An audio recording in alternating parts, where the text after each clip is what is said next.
Hola Alexandra, welcome to Hablamos Spanglish. Hi, thank you for having me. I'm so excited. I'm excited to have this conversation with you. Yeah. Just like, like if we were two friends having coffee or margaritas.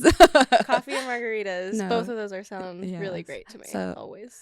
So for everybody to know, Alexandra and I are really good friends. So prior to starting the episode, we were just talking, Alexandra, you need to have a meeting before we start this episode because she's like, Anna, what are you going to ask me? So I'm like, no, we're going to leave it. I'm going to surprise you. Yeah. No, I always like to be prepared. I just feel Yeah. like it's, people ask you questions that are sometimes deeper. Yeah. And so you kind of have to give more of a thoughtful response. And that's just always want to be prepared, right? Like, it's just like a meeting. Nah, But I know this is not a yeah, meeting. This is not a meeting, Alexandra. I know Alexandra and I work together too, so yeah, we're used to that, right? Yeah. So no, but this is more, it's a very like heart to heart conversation to get to know you a little bit better. I know you have a very beautiful story to tell with our audience, and I know it's going to inspire a lot of our listeners. So, but first, let's start with your journey. Where is Alexandra from? And, a little bit about your background. Sure.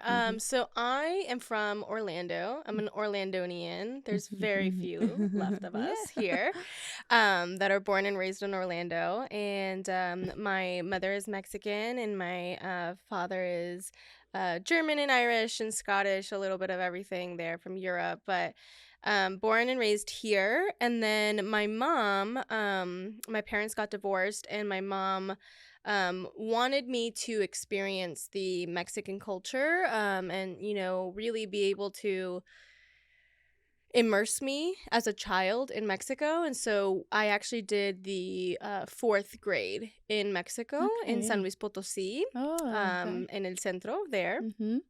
And that was like, as a child, the toughest year of my life because Wow. it was so hard.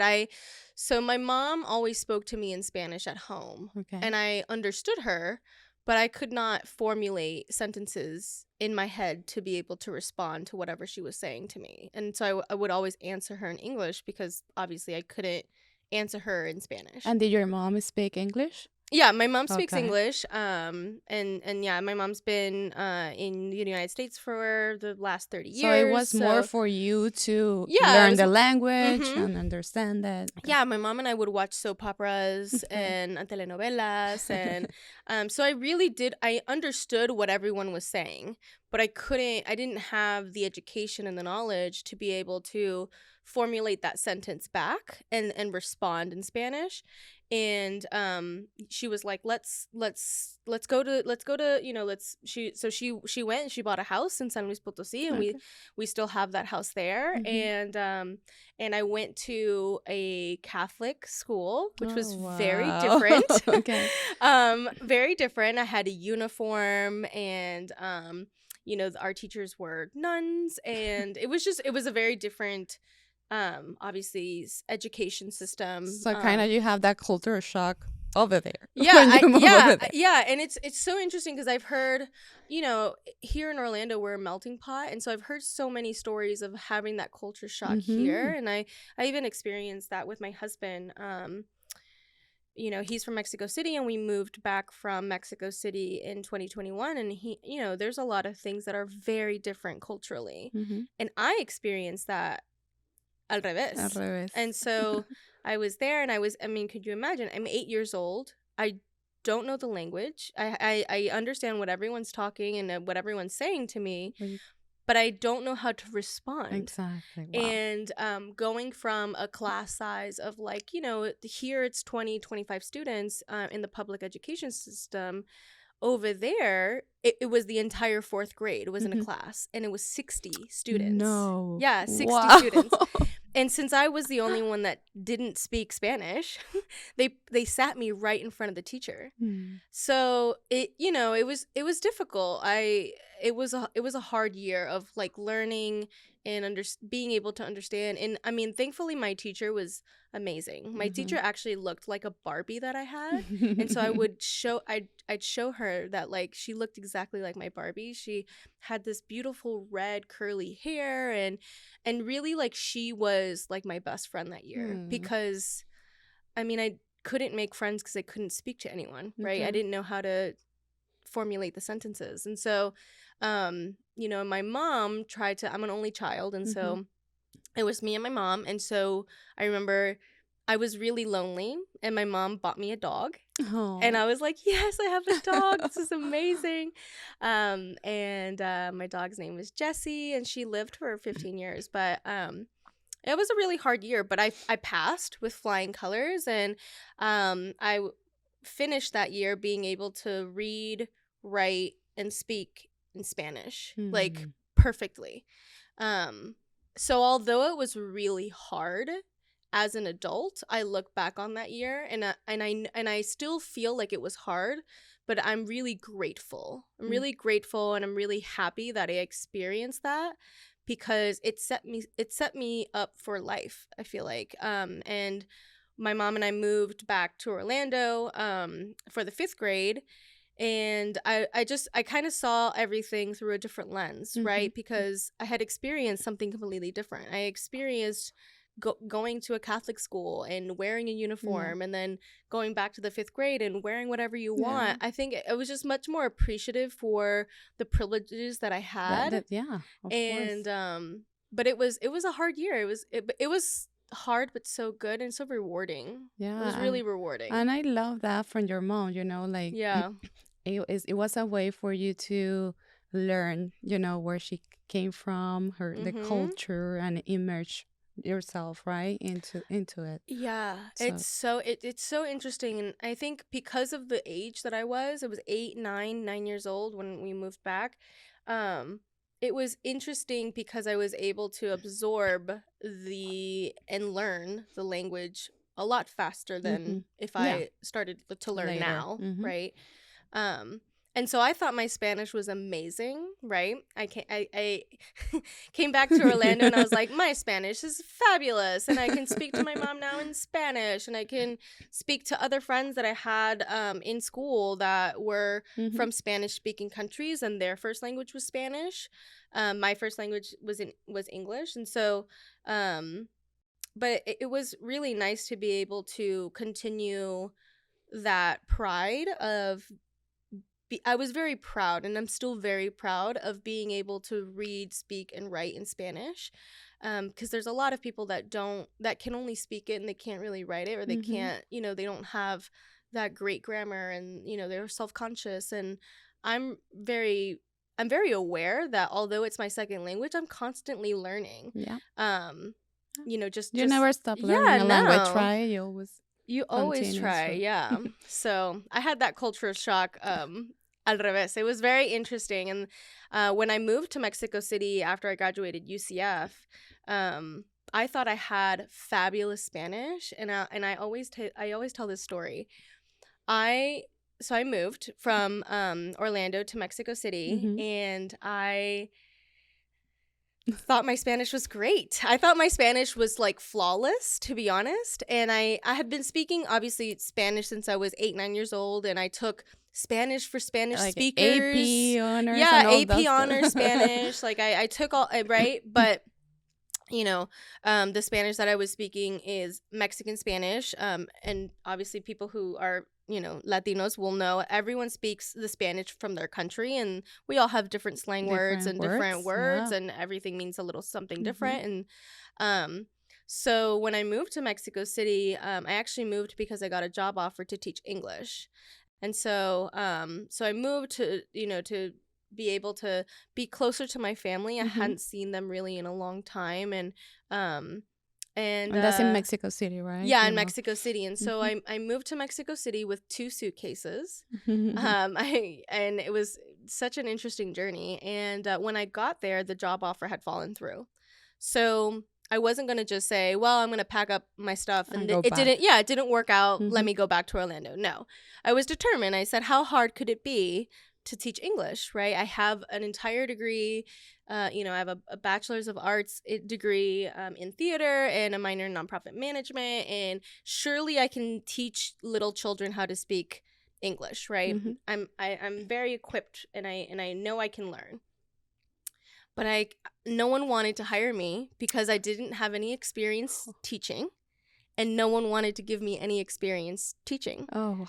So it's very much like, what comes first? I know. The chicken or the egg? I know. It's hard. It is hard. Yeah. And that happened to me when I went to Spain to do my master's, right? So I was looking for an internship, and I had this resume from my experience here, right? In the US, and I wouldn't get any internship. People, the companies wouldn't give me any opportunity until my 2-page resume, I had to like make a lot shorter into 1 page, and that's when I got my first internship. Yeah, but it's hard because you go to a different country and it's like the experience doesn't transfer, which is crazy. It's wild, but anyway. Yeah. So I started to apply to random jobs. I was like, I needed money. I took some of my savings from here. So I wasn't, I had a good cushion, but I moved at the worst possible time for hiring in Mexico. So this is a cultural thing. Okay. Nobody hires between Guadalupe and Reyes. And so what that means is no one hires you in December and in January. And I moved at the beginning of November.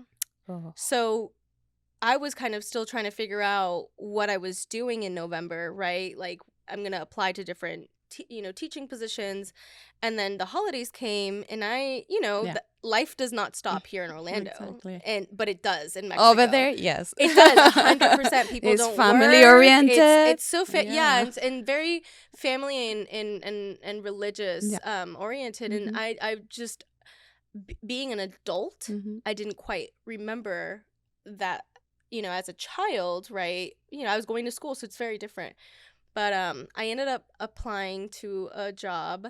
I'm in a group. I'm still in this group on Facebook. It's called Americans in Mexico City. Oh my gosh. And I was like, well, I want to meet some other friends that are obviously American, that could understand me on a cultural level. You wanted that relatability. Yeah, and at the end of the day, English is my first language, and although I have no trouble speaking in Spanish, it still is very taxing. So at the end of the day, after I've spoke Spanish all day long, the last thing I want to do is speak Spanish because I'm tired. I'm thinking all the time, and I'm, and that happens to people thinking in English. That's the same thing. To me. Exactly. You're tired. That's why I speak in Spanglish. Yeah. You're tired. You just want to say, and there's a lot of words that I can't find ever in English.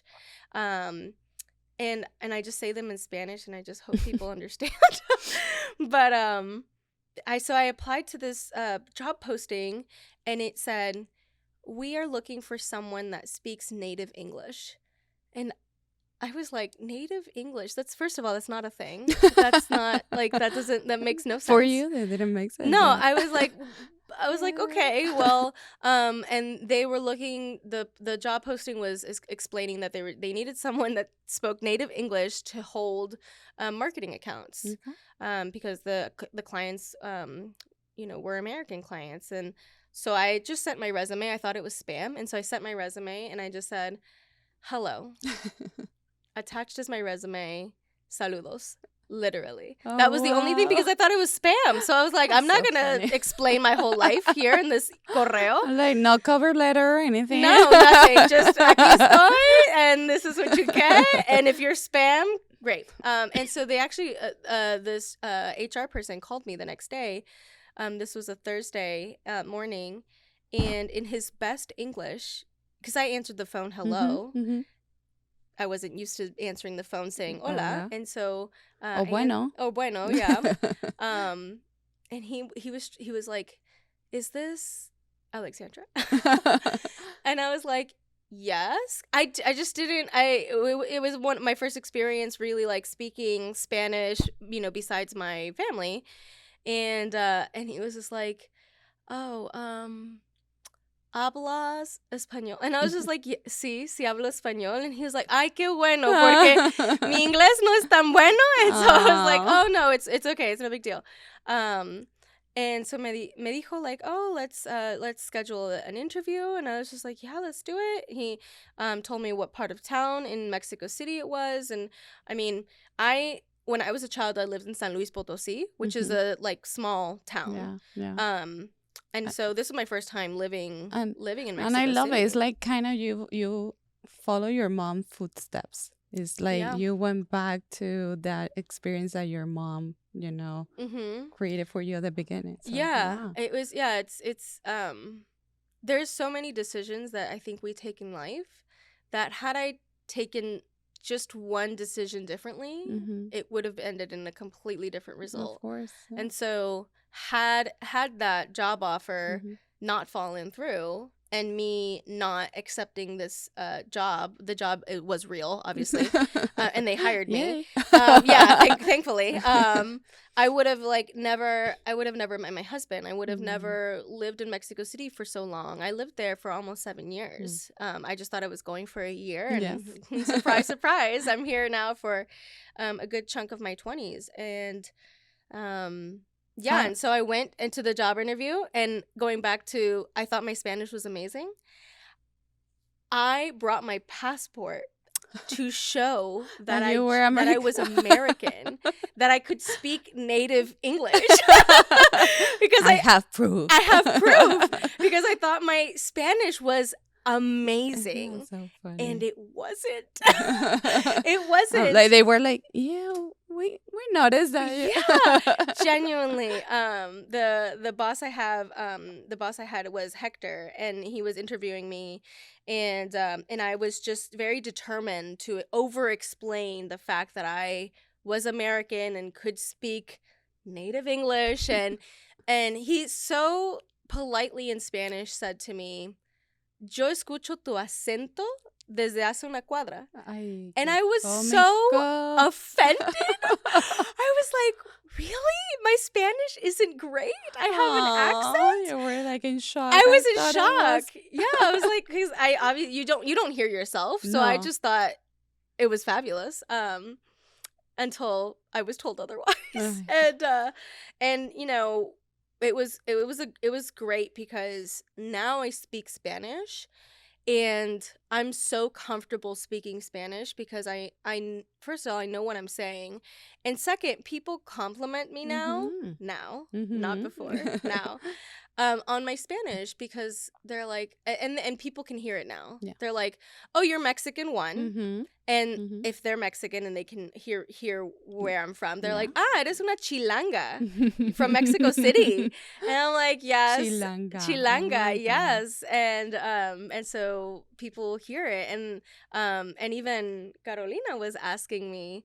She's like, oh, you kind of talk like you're fresa. And I was like, yeah, because at the office, that's how I picked up the language and the slang words and the things. And that accent is different, because they have different accents. That particular accent. You go to Monterrey and everyone speaks differently. I mean, you can hear it. The accent is so different. Or you go to, Chiapas or even in Cancun. Yeah. In Cancun, people speak English to you. It's wild. But it was it's funny. I have an anecdote because a friend of mine told. So he's from Colombia, and he told a Mexican friend, "Oh, I just came back from your country." And my Mexican friend asked him, "Oh, where did you go?" "I went to Cancun." "Oh no, you just stay here in the U.S." You went to Miami. Yeah. You went to Miami. You didn't go to Mexico. No, it's so crazy. In Cancun, they'll accept dollars. Yeah. It's I guess it's just, I don't know. I just find that interesting. But yeah. So I was hired on the spot. I was very honest. I said, I have no idea anything about marketing. I didn't go to school for this, and I've never had a job like this, so I have no idea what. But I'm willing to learn. I'm a fast learner, and I'm happy to be able to have the opportunity. Like, if you'll give me the opportunity, I'm ready to work. Yeah. And they did, and within a few months, I was holding several other accounts, um, most of my work at the beginning was in Yeah. English, but probably after the first year, Mhm. most of my work was in Spanish. It Wow. was just very few accounts that I had that were in English, and at the office they dubbed me La Gringa because obviously I was gringa to So them. So, but and that never bothered me. I think some people get a little, no, yeah. people can be hurt by that. But it's funny. I got the same thing when I used to go to Venezuela. My cousins will, oh, las gringas llegaron. Yeah. I'm like, oh, I barely speak English, but yeah. And then when I come here, I'm like 100% Venezuelan, right? Yeah. But you mentioned, so you spent 7 years in Mexico City, Yeah, right? I did. So you first, you challenge yourself to accept a job where you didn't have experience, Nope. and it was like a new country. It's comical, but Oh yeah. and with regards to this, is we're flipping the story here because usually the Yeah. the guests that we have here have the reverse, right? Yep. The story in reverse. But this is now you were born here. You went to Mexico City to live that experience. You stay there for 7 years. You immerse yourself in the culture and learn, Oh yeah. Spanish, and why did you came back to the U.S.? So this is so interesting. I a lot of people don't ask me why I came back, Mm-hmm. but when I announced on Facebook, that was the big thing. Yeah, of course, Back everybody will back in the announce. day, yeah, back in the day, Yeah. Facebook was the social media platform of Mm-hmm. choice. Mm-hmm. Instagram was just barely starting. I didn't have Twitter. I know Twitter was very popular back then, but No, I didn't have Twitter, and so Instagram was to put filters on the pictures, right? exactly, literally, yeah. And I uploaded very few pictures back in Yeah. the day in Instagram, but Facebook was really my social media platform of choice. And when I announced that I was moving to Mexico City to take a job offer to teach English, the amount of questions that I got, that why I was moving to Mm-hmm. Mexico, Yeah. being an American. I mean, really, I'm a Mexican American because my mother is Mexican and my father is American. And I always felt like I was a Mexican American, Mm-hmm. right? Especially after having that experience as a Of child course. living in Mexico. And people were not nice on social media. It was very interesting. I at I even felt the need to, after a few weeks, and I was already living in Mexico by this time, but to put another post saying, I'm so grateful of this opportunity to be able to go and experience something completely different, and haters are gonna hate. Like, Mm-hmm.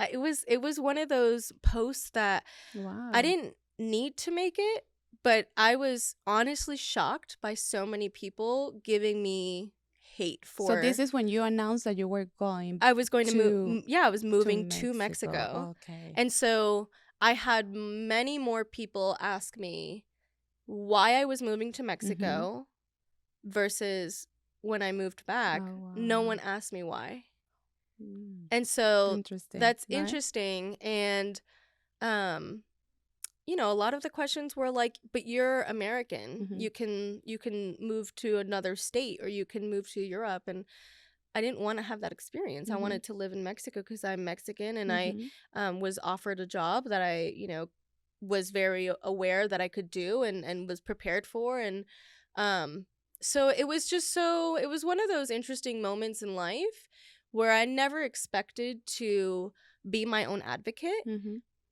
but I had to. And Wow. I felt it in me to make that post to say, you guys can hate all you want. I'm still gonna live my life, Yeah. and I'm already here. Like, I obviously didn't have the job that I intended on having, Mm-hmm. teaching English, and I actually ended up teaching English later in life during the pandemic. So that was like a full circle moment. But um, no one asked me why I moved back. And the reason why I moved back was so my husband and I moved back in 2021 in September. So this month is 2 years Yeah. being back in Orlando. We moved back because I wanted a change in my life. Okay. I had gone through a lot of rounds of IVF, and I felt like for a few years, I put my life, my professional career especially, on hold to have a baby. Mm. And I was really focused on having a baby and making sure that I was, medically and physically ready to have a baby.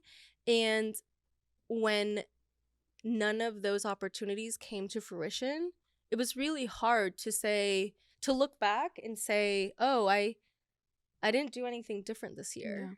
And I don't have anything to show for this year, except for all these tries and all the heartbreak and everything that comes with infertility struggles. And Yeah. so Because you met your husband in Mexico City, right? yeah, Through your job. I met my And husband through my job. and then I when I saw, when you and I met and we started following each other on social media, of course, I saw, your post, and for me it was like, wow, qué bonito, and I was um also surprised because not many women, Latina women, Yeah. share the story that you Yeah. were sharing, right? About your struggles to become a Mm-hmm. mom. So, um, I I wanted to, to ask you, like, if you could share a little bit about that, and what advice would you give Latina moms that are going through something like that? Right? Yeah. Um, yeah, it's, infertility struggles is extremely hard. It's unfortunately not talked about in our community, Mm-hmm. in our Hispanic culture. It's not talked about, and It's un tabú. it's a taboo topic. It's like talking about sex and talking Mm-hmm. about money with people that aren't your Mm-hmm. family. Like the infertility struggles is very much a taboo topic, but it stems from people don't talk about sex. Mm-hmm. So just because people don't talk about sex, then obviously it trickles Yeah. down to you don't talk about the struggles that you have while trying to have a baby. And it's extremely important to me that people see and understand, because I am not the only one. Mm-hmm. I am not the only one going through this. I'm not the only one injecting myself at night at, 8 o'clock at night. I have to be at home to inject myself with hormones so that I can do a IVF cycle. Like, I know I'm not the only one. And funny enough, I felt very alone going through that journey in Mexico. Mm. I educated my family Mm-hmm. so that they understood that I was going to talk about this on social media. Mm-hmm. And if anyone had any questions, I'm more than happy to talk about it, And why did you start talking about it on social media? because I found the community Mm. on social media That you didn't find that I maybe at didn't home? that I didn't find in Mexico. Mm. Just in Mexico general, right? Yeah. I had, my friends and family in Mexico, no one had ever gone through infertility struggles, or they weren't talking about it with me. And until later in life, I knew that some people struggled, but they struggled in private. Mm-hmm. Why struggle in private Yeah. when you can struggle publicly and be able to relate to women who are going through the same thing And help each other. and help each other, Yeah. right? And Mm-hmm. so I found this fabulous community online, and I followed all these channels, and I followed all these profiles and women who were going through infertility and going through IVF cycles. My second IVF cycle, I started the same day as another woman who was following me. And so we followed each other, and we were IVF cycle Wow. sisters. And so that's like a common term in the IVF world, is you're a cycle sister, meaning you started on the exact same day your Okay. cycle. Okay. And we started our cycle on February 14th, and we both hoped that it was gonna bring us luck. Mm-hmm. It didn't for neither one of us, but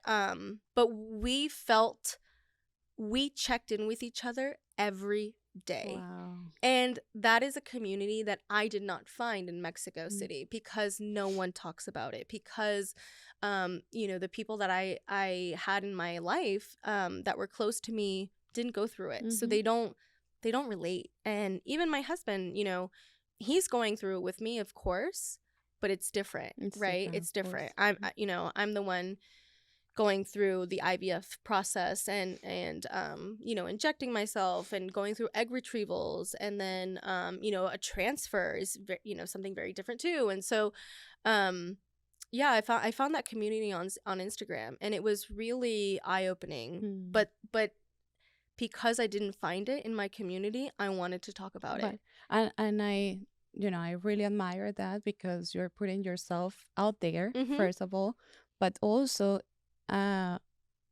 it showcases, sometimes we talk about all the bad things that social media has, and and it has a lot of bad things, but also it serves as an escape for many people, women, but people, to find that, right, to find that community, to help them on any aspect of their life, right, that they might be going through. So when I saw that, it was, for me, it was like, I really admire, and I'm like, wow, I really thought it was very vulnerable, and we need more people like that, right? And you did it for you, and actually you're also helping other women. Yeah, there were so many friends of mine here in Orlando that actually reached out to me when I was going through all of my IVF cycles, and letting me know that they were going through the same thing, but they weren't public about it. And so they were admiring me in the sense of, we admire that you're doing your journey publicly.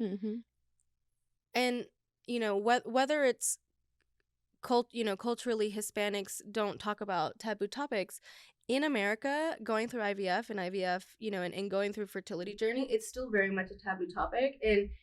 And forget about the taboo topic. Here in the United States, trying to have a baby, whether that's adopting, whether that's fostering, whether that's you can actually adopt embryos, just like you can adopt sperm, you can adopt eggs, like you can adopt so many things now. And I mean, I'm very grateful. The first like IVF really came out in the very early 80s. So you're talking about something that hasn't been around for that long, and the fact that science can help all of these parents that want to be parents through this process is amazing.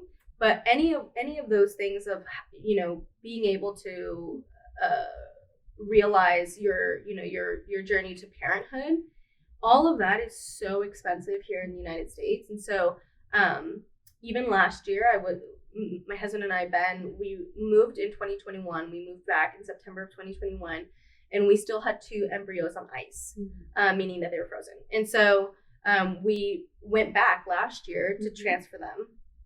And some people ask me, oh, well, can't you just ship them here? And I mean, to find the logistics on all of that seems kind of intense when I can just get on a plane and transfer them. But I will always continue to do my journey in Mexico because I can't afford it here. And there are so little insurances that cover any sort of cost. So that's incredible. I know. And when we transferred our last 2 embryos last year, our hopes were very little, and all of this I've already shared online. But our hopes, my husband and I, we have a theory of the embryos that we had, and we always try to keep that private. But it's so interesting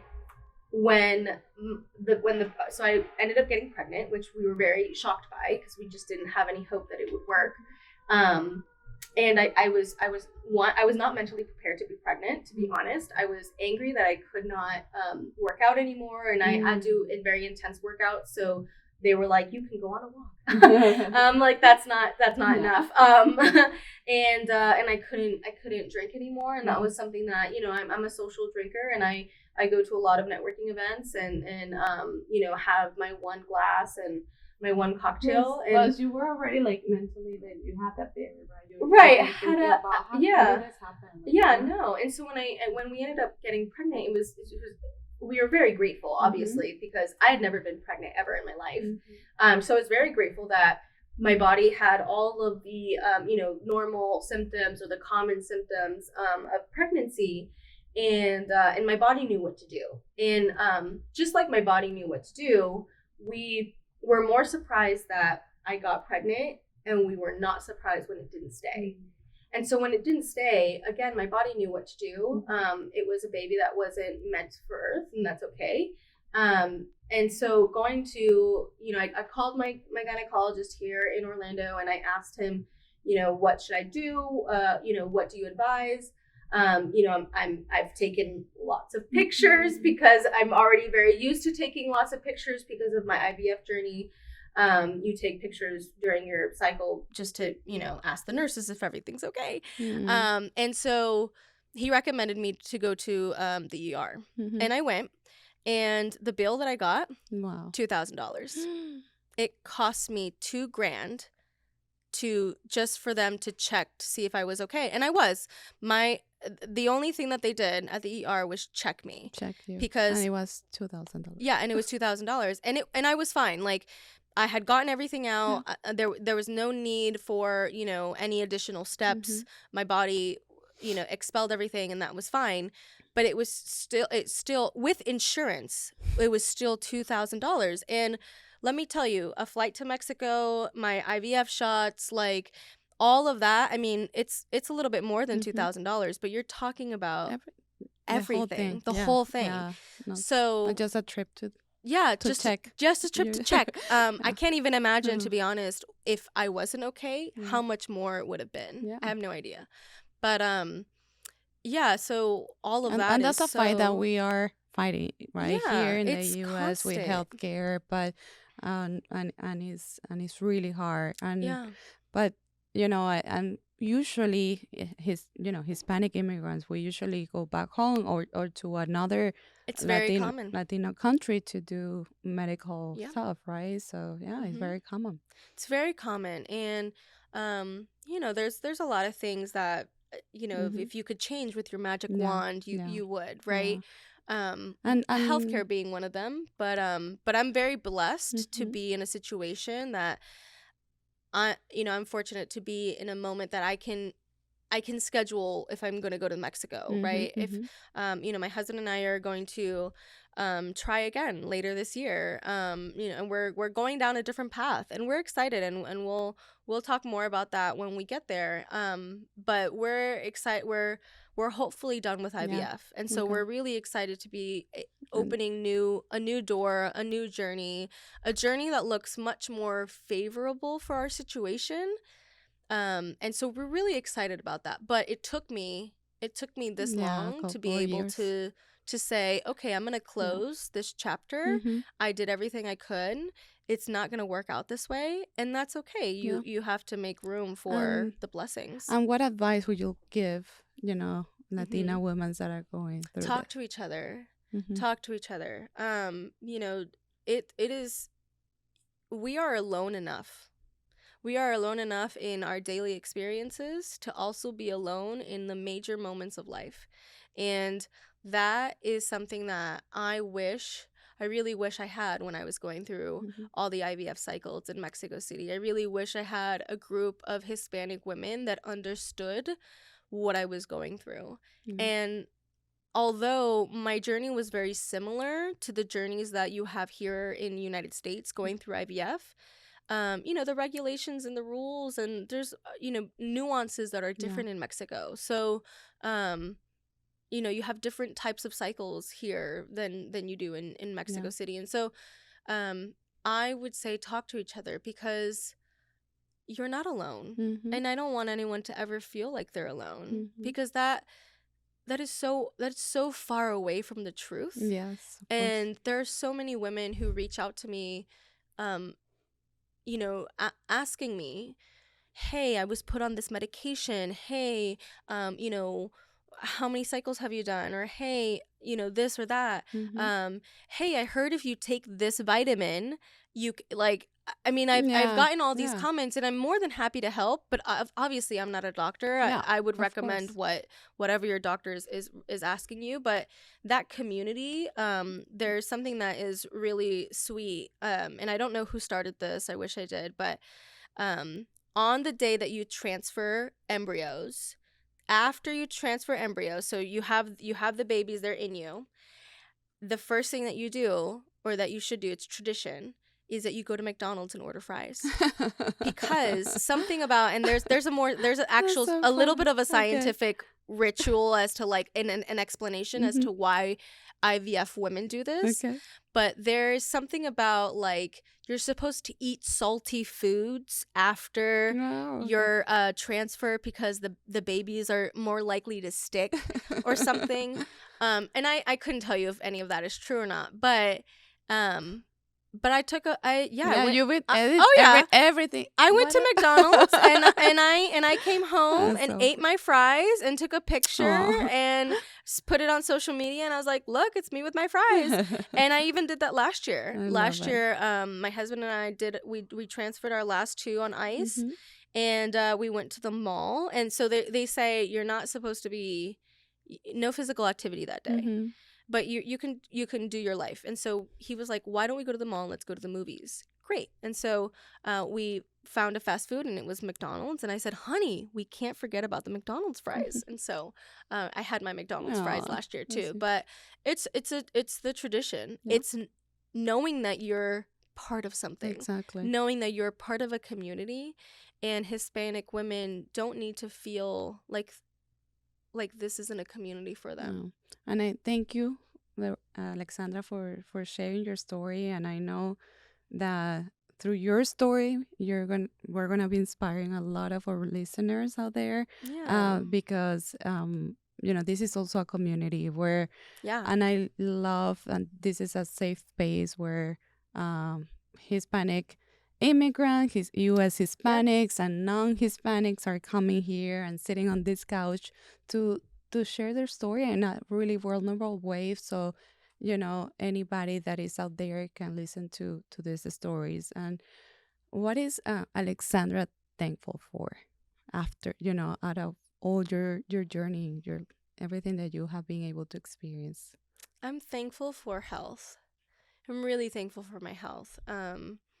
I'm very thankful for being able to wake up in the morning and feel good, Mm, because I think that's something that we don't, especially after all the IVF stuff, there will be so many days that I didn't feel good. mm. And because of all the hormones Yeah. and everything. But um I'm very thankful that I'm able to wake up and feel healthy and be able to work out. Like, I'm grateful that my body has the energy to work out in the mornings, and Hmm. I'm grateful that I can go on a walk, and I'm grateful that I don't have any pain. Yeah. Um and that I wasn't grateful for that Hmm. before IVF and Mm. before a lot of other things, Yeah. but I'm very grateful for that That keep us now. grounded, right? When we Yeah, go it through certainly this does. those It things, keeps you and so grounded. But yeah. yeah, I'm Yeah. very very grateful for my health. I'm very grateful for my Mm. husband and my family, and the circle of friends that are Mhm. my Mm. family. I'm an only child, so friends in Mhm. school were automatically my family, Yeah. because I didn't Mm. have anyone else to experience that with, Yeah. right? So I'm much more closer to my friends, and I'm very grateful. And keeping those relationships Mhm. is work. It's Yeah. hard work, but I'm grateful that I'm able to make time and laugh a little bit, and Mhm. just be happy, and think positive, because you Yeah. have to, right? You Yeah. have to think positively. Yeah. Definitely. Y ya estamos llegando al final del episodio y de verdad que gracias por Thank compartir you tu for historia. having Thank me. you. We're just gonna end on, on a let's put it on a positive note, and I wish you all the best on your journey and Thank todo lo you. mejor para ti, Gracias. Alexandra, y tu esposo y tu familia. I'm gonna be asking you a couple of questions. Just answer with the first thing that comes to mind, and I know you're gonna hate me for Venga, this. venga. Pero bueno, Estoy favorite lista. favorite food. What's your favorite food? Italian food, Italian. specifically lasagna. So Very cool. Where a place that you would like to travel here in the U.S. San Francisco. Oh, yeah, I've me never too. been. I never been either. Should take a girls trip. Ooh, let's do that. Okay. Oh, your favorite music? My favorite music is hip hop rap. Really? Yeah, Oh. I think people look at me and they don't think that that's the answer that I'm going to give.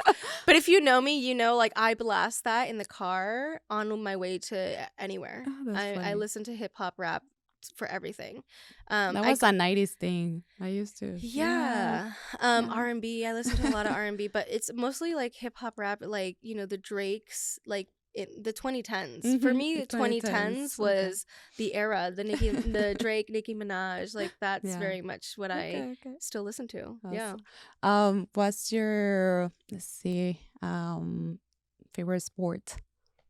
My favorite sport that I'm not playing, right? Yeah. No. Okay. I'm not I playing don't know the if you sport. play. No, I don't play but any you sports. would like to watch. Yeah, you like to watch. My husband and I really enjoy watching NFL and college football as well. Okay. And yeah, we actually had our first UCF game last weekend, which was really fun. And they've fixed that stadium because it used to shake a lot more when I was when I was a student. They used to call it the bounce house, and they still call it that, but it doesn't bounce nearly as much. No. Yeah. Thank God. But yeah, that's what we It was enjoy. under construction forever. I The know. whole UCF, right? But we'll have Sunday football on TV Okay. the entire day. That's We're just listening in the background. That's fun. Yeah. For me, football wasn't a good, like a huge thing, but I started to learn a little bit. So I just watch, Yeah. like, for example, what's the oh my God, football game that every year, The Super Bowl. Yeah. I only watch it for the concert that is, Yeah, sure. right? But So you halftime show. and millions of other people only watch it for the concert. So but you're that's not it. alone there. I thank you, Alexandra, for sharing, for being here. I appreciate you. Thank you so much. Y ya sabes que esta es tu casa. Of And course. anytime we have still many stories to share So about many. you. So thank you. No, thank you for having me.